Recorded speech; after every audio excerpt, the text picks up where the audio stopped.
I have thousands of students that I've helped buy their first rental property without using any of their own money with the BRRRR method.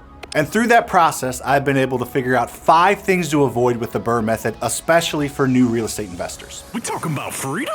Number 1, not running numbers correctly. There are 2 main formulas that you need to know when you're buying rental properties. It's the max allowable offer formula and it's the cash flow formula, and those need to be your guiding lights. I see so many people get emotional and fudge the numbers or not run those formulas correctly. You need to stick to the numbers. Do not let emotion overtake what is on a sheet of paper and tells you what the property will cash flow for or what you should buy it for.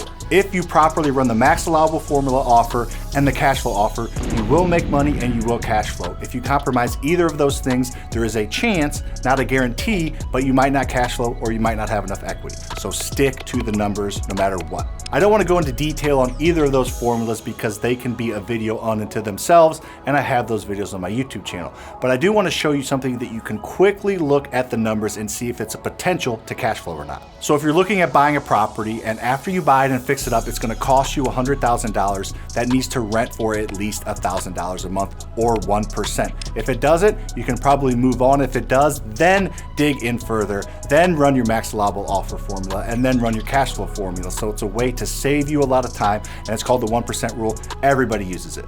Number 2, do the appropriate rehab. I chose the word appropriate on purpose because you can underdo it and you can overdo it.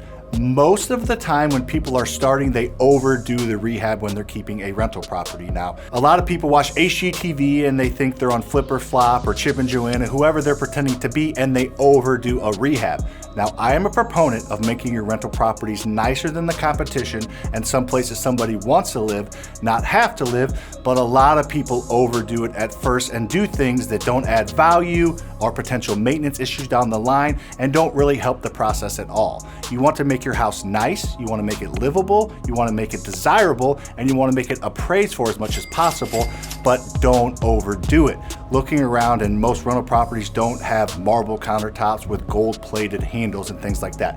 That looks cool, but you don't need to do that. Keep to nice, solid surfaces, granite, hardwood floors, luxury vinyl plank, things like that. Make it nice, but not too nice. And then on the flip side, don't go too cheap. You want to be a landlord, not a slumlord. Don't keep old grungy carpet because somebody's just living in it as a tenant, who cares? No.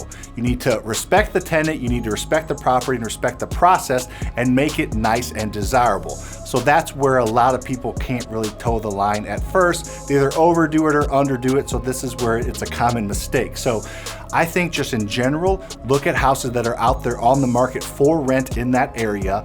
Look at the condition of those houses and try to make your house a little bit nicer. If everything out there has just normal countertops, then you don't have to go granite.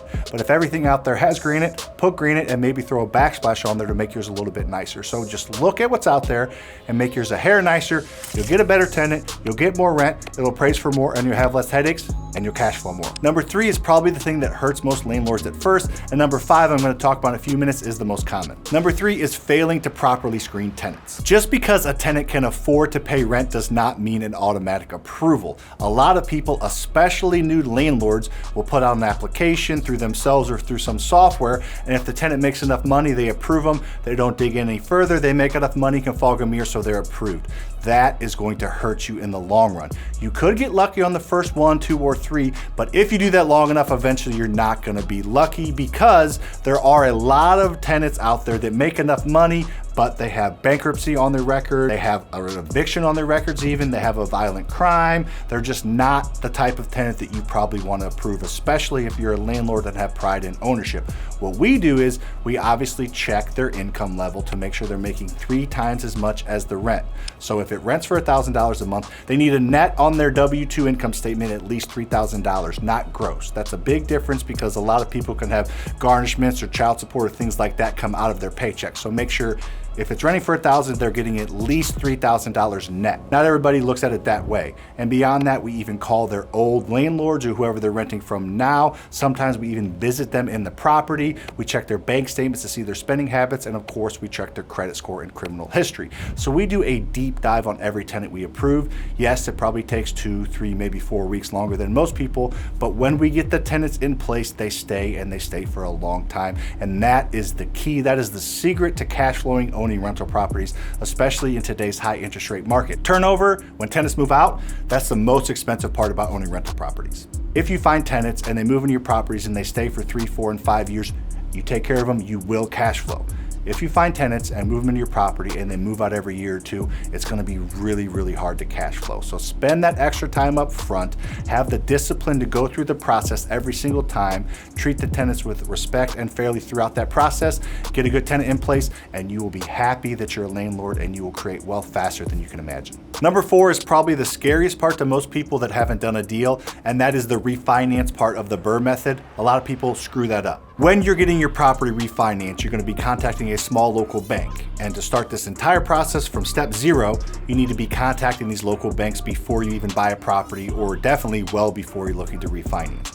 You need to contact these small local banks and build a relationship with them, because real estate, especially with small local banks, is a relationship business. So the refinance step is the 4th step in the method. However, you need to be working on this at the very beginning. So build relationships with the banks, and at the right time, call them and let them know you're ready to do a refinance. At that point, they will send out an appraiser, a third-party appraiser that has no association with the bank. This is where it gets really important, and so many people don't do this next step. So many people will just let the appraiser go out there and do it, and then they're done, and then a few days later they get an email saying back the value of the property, and most of the time it's less than they want. However, if you spend some extra time and you meet the appraiser out at the property, because you are more than welcome to know when they're going out there, they will contact you and set up a time so you can meet them out there, make sure the property is in showable condition, make sure the landscaping's buttoned up, make sure it's cleaned out, make sure everything is perfect. It's like you're showing it to a prospective tenant. You want it to look really, really nice. And when you meet the appraiser there, don't act like you know everything. Let them be the professional in the room, but provide them with a packet of what you put into the property, what you think it's worth, what you think you're gonna get out of rent. Just give them more information, and I always would tell them, hey, here's some information I put into it, some information on the property, the rehab, and what I think it's worth, but obviously do your own due diligence. I just wanted to give you this in case you wanted to use it. Just having that type of mindset and being present puts a name to the face, and every single time, I'm not kidding, I've met the appraiser out the property. Now, I don't do it anymore because we have people that do that, but every single time I met the appraiser out the property, I got the appraisal that I needed to get all my money back on the refinance method. And when I didn't meet him out there, I didn't always get less than I needed, but it happened a handful of times. So learn my lesson pretty quickly. Me, Lucas, or somebody on our team always meets the appraisers out the property. You might not think it makes a difference, but I promise it makes a big difference. Number 5, the thing that stops most people from even investing in real estate is not starting investing.